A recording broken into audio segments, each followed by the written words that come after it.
Jungle.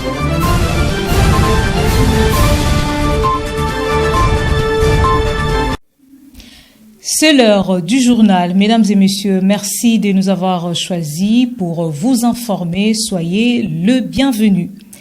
Pendant plus d'une semaine, les difficultés d'approvisionnement en eau potable dans la ville de Matadi ne cessent de s'accroître. Jour pour jour, l'on retrouve le bidon jaune de plus en plus sur les grandes artères de la ville. À en croire le directeur régional de la Régie des eaux Congo centrale, Kabeya Ngandu Théodore, la panne qui a été à la base de ces désagréments a été réparée. Il l'a dit lors d'un tête-à-tête avec le numéro 1 de la province du Congo central tenu ce mardi 4 février 2025. Détails et commentaires avec Pacifique Mwanda. À Matadi, les difficultés d'approvisionnement en eau potable se sont accrues il y a plus d'une semaine. Chaque jour qui passe, les acteurs de la ville sont pris d'assaut par les hommes et femmes, récipients en main à la recherche d'eau. Pendant ces temps, aucune communication n'a été faite du côté de la régie des eaux. Les quartiers populaires sont privés d'eau, ceux résidentiels y compris. À en croire le directeur régional Régie des eaux Congo central, Kabeya Ngandu Théodore, qui a communiqué à l'issue des travaux de réparation des machines. La panne a été réparée. Il l'a dit au sortir du bureau du gouverneur de province le mardi 4 février 2025. Nous avions connu une panne de machine dans notre usine fleuve. Avec nos techniciens, nous nous sommes battus.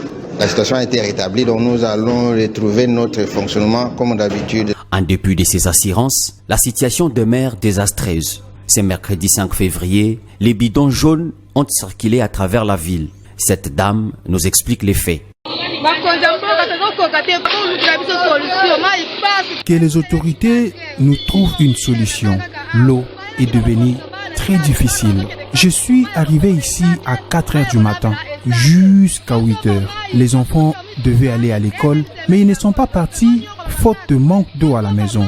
Il n'y a ni d'eau pour se laver, ni d'eau pour la cuisine. En plus, nous payons les transports pour ramener ces eaux à la maison. Par exemple, maintenant, le chauffeur m'a demandé 5 000 francs congolais pour le transport, mais je n'ai que 3 000.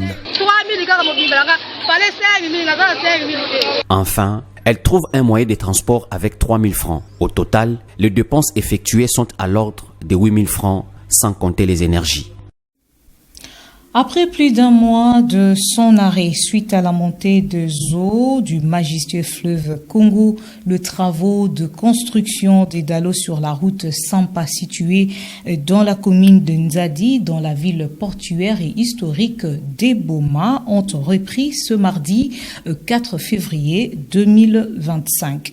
Exécuté par l'entreprise chinoise Grec 7, le déroulement des 10 travaux sont supervisés par l'équipe de la mission mixte ACGT, Office de route et l'OVD. Regelingesa nous en dit plus.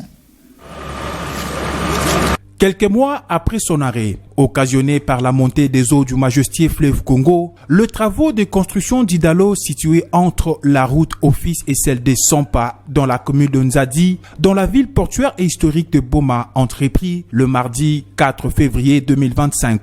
Exécutés par l'entreprise chinoise Grec 7, ces travaux sont supervisés par l'équipe de mission mixte de contrôle ACGT, Office des routes et l'OVD, renseigne l'ingénieur Serge Mwanda. Tel qu'il est en train de le voir, l'entreprise est sur pied et sur place. Nous leur avons promis au mois de février, nous allons relancer les travaux. Et aujourd'hui, on est le 5, on est là en train déjà de préparer les batardeaux, essayer d'isoler notre zone de travail, évacuer de l'eau pour commencer les travaux proprement dits. Le chef de brigade de l'Office de voirie et drainage, OVD Boma, l'ingénieur Oscar Ngoma, a quant à lui demandé à la population de faire confiance à l'équipe de mission mixte de contrôle. Nous demandons à la population locale et la population puisse compter aux ingénieurs que nous sommes, que ces travaux ne vont pas handicaper tous les passagers. À en croire à l'expertise de ces ingénieurs, ces travaux ont pour durée 1 mois d'exécution.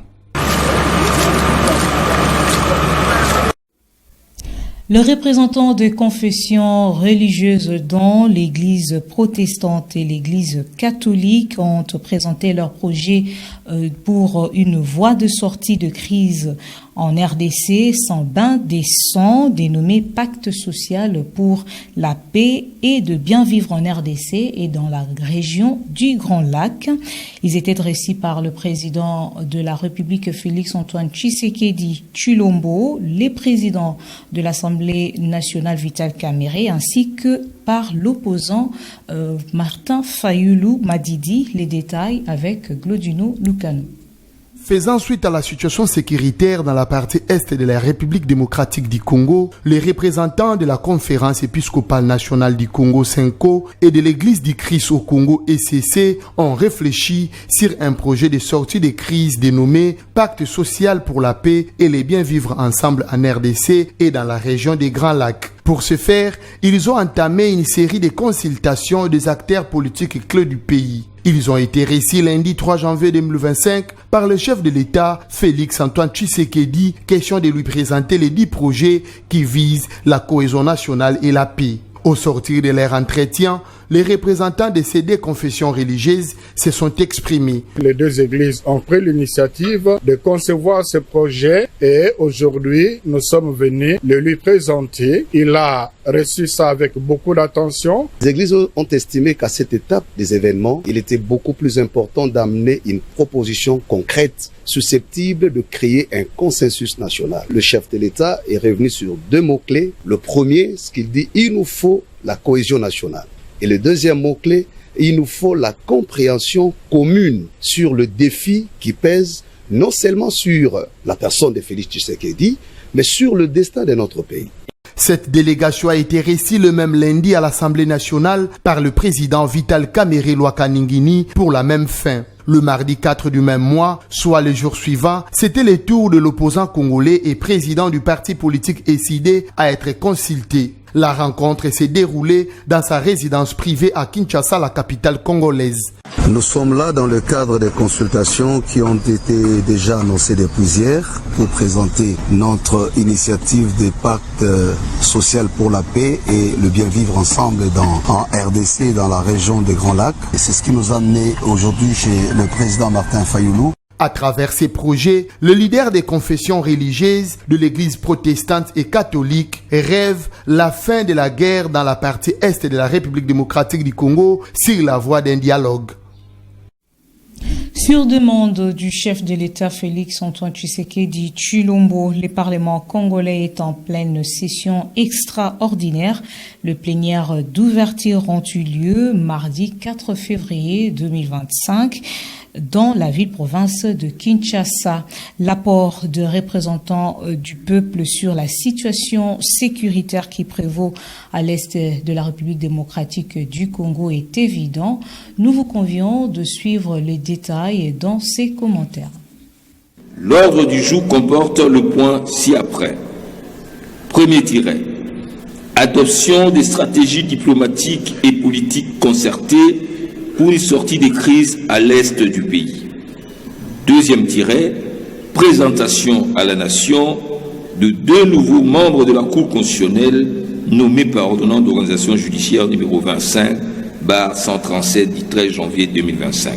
C'est cette première étape qui a marqué les débuts de cette plénière d'ouverture de la session extraordinaire de l'Assemblée nationale, présidée par son président, le député national Vital Kamerhe, sur demande du président de la République, Félix-Antoine Tshisekedi Tshilombo.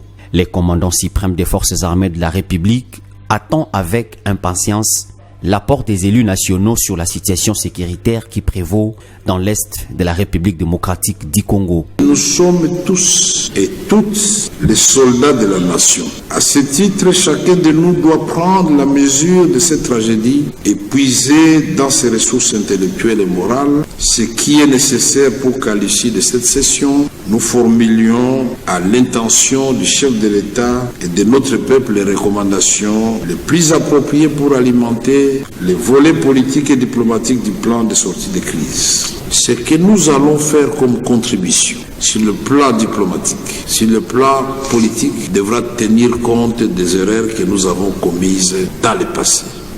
Le même exercice a été fait à la Chambre haute du Parlement. Dans son discours, Jean-Michel Sama Lukonde est revenu sur la nécessité de ces assises. Nous avons tous suivi l'appel à la mobilisation générale, la résilience et la résistance ainsi que l'unité lancée par son Excellence Monsieur le Président de la République et chef de l'État. Je vous engage, honorables sénatrices et sénateurs, chers collègues, à ne ménager aucun effort, chacun de ceux qui le concernent, pour que nos travaux puissent réellement contribuer aux stratégies de sortie de crise. Rappelons par ailleurs que l'Est de la RDC est en proie des attaques rebelles il y a de cela près de 3 décennies. Et enfin, à l'international, pour terminer, le Premier ministre israélien Benjamin Netanyahou a été reçu mardi 4 février 2025 à Washington par le président américain Donald Trump. Devant la presse, Donald Trump dit vouloir vider les territoires palestiniens de ses habitants. Les détails avec TV5 Monde. Les États-Unis vont prendre le contrôle de la bande de Gaza et nous allons faire du bon boulot avec. Reçu mardi à Washington par celui qu'il appelle le meilleur ami d'Israël à la Maison-Blanche, Benjamin Netanyahou est venu rencontrer son homologue américain pour négocier les suites de la guerre dans la bande de Gaza. Devant la presse, Donald Trump avance une idée nouvelle, laisser aux États-Unis le soin de reconstruire l'enclave palestinienne ravagée par 15 mois de guerre. Je vois une prise de contrôle à long terme. Je vois apporter une grande stabilité à cette partie du Moyen-Orient et peut-être à tout le Moyen-Orient. Et tout le monde à qui j'ai parlé, ce n'est pas une décision prise à la légère. Tout le monde à qui j'ai parlé aime l'idée que les États-Unis prennent le contrôle de ce territoire, le développent et créent des milliers d'emplois pour en faire quelque chose qui sera magnifique. Trump va jusqu'à comparer l'enclave palestinienne à la future Côte d'Azur du Moyen-Orient. Au cours de la conférence de presse, le président américain exprime également sans détour l'idée que la population palestinienne devrait quitter la bande de Gaza pour être relocalisée en Égypte ou en Jordanie par exemple. En réponse, le Premier ministre israélien affiche son enthousiasme. Il a une idée qui est différente et je pense qu'elle mérite qu'on y prête attention. Nous en parlons, il l'étudie avec ses collaborateurs, son équipe. Je pense que c'est quelque chose qui pourrait changer l'histoire. Cela vaut la peine de poursuivre dans cette voie. Autre point clé de discussion de la rencontre entre les deux hommes, la normalisation des relations entre Israël et l'Arabie Saoudite. Confiant, Benjamin Netanyahou affirme qu'un accord sera conclu. Le royaume saoudien, lui, a conditionné l'existence d'un tel accord à la reconnaissance d'un État palestinien. Ainsi se termine cette édition du journal. Mesdames et messieurs, merci à vous de nous avoir suivis. Le programme continue sur votre chaîne.